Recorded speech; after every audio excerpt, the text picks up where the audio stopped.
안녕하세요. 다른 사람들보다 조금 일찍 추리를 시작하시는 여러분들. 우리가 이번 커리큘럼에서는 21년도부터 25년까지 일단 기출문제를 쭉 다 살피면서 한번 볼 거고, 그리고 나서 이제 법률 규정 강화 약화 이렇게 좀 많은 문제 포션이 있는 것들을 마지막에 한번 다시 정리를 할 거예요. 그리고 그 카메라 돌기 전에도 살짝 이야기를 했는데 올해 백분위가 썩 좋지 못해요. 제가 추리 본 시험이 85%가 나왔는데 굉장히 처참하죠. 어떻게 보면 강사가 그거밖에 안 된다는 게 그 원 점수가 31? 뭐 이 정도 되는 걸로 제가 기억을 하는데 사고가 났죠. 하지만 또 한편으로는 이 정도에서 맡길 천만 다행이다라는 생각도 합니다. 근데 그래도 30개 이상을 그래도 뭔가 실수도 평소보다 좀 많이 하고 했는데도 유지가 됐던 건 대다수의 문제에 일관된 행동을 했기 때문이다라고 저는 그래도 복귀를 하거든요. 그래서 특히 이번 커리큘럼에서 여러분한테 만들어 드리고 싶은 건 대다수의 문제를 옆에 애보다 수월하게 풀 수 있는 일관된 뭔가 논리를 만들어 놓는데 뭔가를 드리고 싶어요. 그러니까 저도 추리를 한 번도 다 맞아보질 못했어요. 10번 시험을 봤는데 한 번도 다 맞아보질 못했어요. 그리고 하나 틀린 적도 없어요. 3개 틀렸을 때 제일 잘 봤었거든요. 제가 했던 게. 근데 나도 그거밖에 안 되는 사람이 어떻게 모든 문제를 다 맞추게 만들 수가 있겠어요.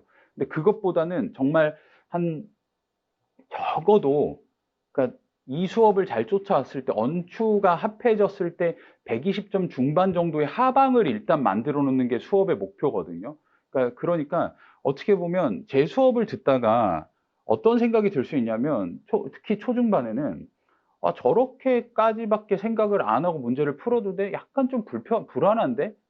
저렇게 이해와 납득을 어느 정도 포기하면서 판단해도 괜찮다고 약간 불안한데 그러면 나쁜 말로 많이 쓰이는데 가스라이팅 당하면서 그냥 한번 기왕지사 시간을 써가지고 수업을 들으시니까 한 번은 그냥 저런 방식으로 일단 믿고 한번 똑같이 따라해 보자를 좀 목표로 삼고 한번 따라해 보셨으면 좋겠어요.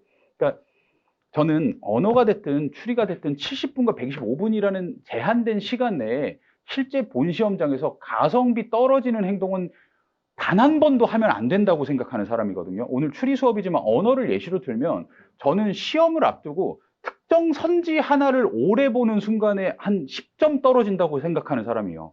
그러니까 지문을 읽고 문제로 넘어갔을 때 특정 선지가 이제 뭔가 될 듯 말 듯 될 듯 말 듯 하는 선지가 있을 때 그 선지 보고 지문 보고 다시 선지 보는 요 어떻게 보면 짧다면 짧은 한 30초, 40초 정도의 시간을 투입한다고 했을 때 지문을 읽어놨던 기억들이 싹 흐려지거든요. 그리고 거기에 시간을 투입해봤자 내가 바로 판단이 안 되는 선지이기 때문에 그날 나한테 잘 맞지 않는 선지예요. 더 시간을 넣어봤자 기대값이 올라가지 않아요. 거기서 이제 악순환이 시작돼요. 그러면 2번 선지를 조금 오래 봤다고 하면 3, 4, 5번 선지를 볼 때 흐려진 기억을 가지고 봐야 되고 그러면 두 번째, 세 번째 문제를 풀 때는 더 흐려진 상태로 그 문제를 봐야 되니까 계속 시간이 밀리거든요. 그러니까 안 되는 데에 시간 넣지 말자가 제가 이 리트 시험을 바라보는 태도예요, 정말. 그래서 여러분들도 약간은, 그러니까 우리는 해설서를 쓰러 시험장에 가는 게 아니잖아요. 납득을 하기 위해서 시험장에 가는 게 아니라 일정한 정도의 정확도를 어떻게 보면 이렇게 얘기하면 되게 웃기지만 기대값을 유지하면서 시간을 보내는 거라고 저는 생각을 하거든요. 중간에 안 될 것 같은 문제가 있으면 한 문제 틀리는 게 당장은 아쉽겠지만 이게 40문제가 됐을 때는 그 한 문제가 기대값에 큰 영향을 끼치지 못한다라고 저는 믿어요. 그거를 우리가 한번 어떤 식으로 제가 시험을 대하는지를 좀 정확하게 전달이 됐으면 좋겠습니다. 먼저 3번 문제 편안하게 읽고 요거 그냥 다 틀릴 수 있지만 대다수의 본 시험장에서 학생들이 맞췄던 문제거든요. 편안하게 읽고 3번 문제로 우리 한번 시작해 보겠습니다.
어제 언어를 개강했는데 언어 수업에서도 이야기를 했는데, 그러니까 우리 보시면 여러분, 그러니까 우리가 시험장에서 제일 하지 말아야 될 우리 머릿속 사고는 내가 이게 무슨 말이지? 요 사고는 되게 하면 안 된다고 생각해요. 그러니까 선지 그 자체를 보면서 그 자체의 내용이 무엇인지, 그것보다는 이게 둘 중에 어디지? 이게 셋 중에 굳이 어디지? 이런 식으로 어떻게 보면 우리의 사고를 그냥 그, 좀 막 되게 세세하게 구체적인 거에 앞서서 거시적으로 방향성에 대한 판단이 먼저 앞서야 되거든요. 그러니까 그게 안 된 상태에서 구체적인 것만 보다 보면 오히려 대다수의 정답률 높은 문제에서 떨어지게 돼요. 그래서 그러니까 이 문제가 지금 왔다 갔다 하면서 이게 틀리신 분들이 눈에 보여가지고 좀 의아한 상태에서 시작을 하는데, 보세요. 여러분, 이게 조금만 멀리서 보겠습니다. 몇 명이 싸워요? 두 명이 싸우고 있죠. 두 명짜리 논증 문제죠. 그리고 위에 등장인물이 누구랑 누가 나오죠? 채권자랑 채무자가 나와요. 그럼 이 제도를 구체적으로 어떤 상황인지 인식하기에 앞서서 저는 둘 중에 이게 어느 쪽 편이지, 아니, 정말 초등학생 같은 사고일지라도 구체적인 걸 보기에 앞서서 요거 누구 편이죠? 이렇게 보면 빚은 탕감해준대요. 그럼 누구한테 줘요? 채무자 좋아하네요. 정말 초등학생처럼 좀 접근을 해볼게요.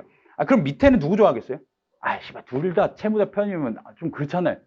아, 당연히 밑에 읽고 이 정도를 파악하려는 의지만 있으면 이건 할 수 있잖아요. 구체적인 걸 다 잡는 건 사실 어떻게 보면 소재 탈 수도 있고 그날의 내 운세에 영향을 받을 수도 있고 내 배경 지식에 영향을 받겠지만, 방향성 요 정도 잡는 건 사실 흔들릴 여지가 전혀 없지 않나요? 요걸 하려고 마음만 먹는다면. 얘는 채무자 편이고 얘는 채권자 편이네요. 그냥 그걸 잡아놓고 선지를 보면, 아, 그리고 이거는 언추 둘 다이 너무너무 중요한 건데, 내가 구체적으로 온전하게 다 읽었으면 그걸 가지고 판단할 수 있겠지만, 내가 요걸 읽었으면 선지에서 그걸 가지고 판단을 해야 돼요. 내가 위에서 채권자 편, 채무자 편 나눠놨으면 이게 무슨 말이지 하는 게 아니라 이게 채무자 편인가 채권자 편인가라는 사고로 이어지는 게 지문과 선지 판단에 연결이 되는 거거든요. 지문은 겨우 요만큼밖에 못 읽었는데 선지 와서 다시 돌아가가지고 구체적으로 막 보려고 한다고 그때 보이지 않아요. 맨 처음에 읽히지 않은 게. 그러면 채권자들이 독촉해서 소송해요. 누가 나빠요? 채권자 나쁘죠? 누구 편? 채무자 편. X 지지하겠네요. 개인은 스스로 결정하고 책임지는 이성적 존재. 무절제한 소비행위를 한 자라는 게 나오죠. 이걸 보면 무절제한 소비행위를 한 자를 도와줄 필요가 없다고, 그럼 어떻게 해야 되지? 이게 아니라 무절제한 소비행위를 한 자는 누구예요? 위에서 채권자, 채무자 중 이 사고가 계속 이어져야 되거든요. 그럼 둘 중에 누구? 채무자인데 채무자 편 하래요? 하지 말래요? 채무자 편 하지 말으래요. 그럼 누구 편?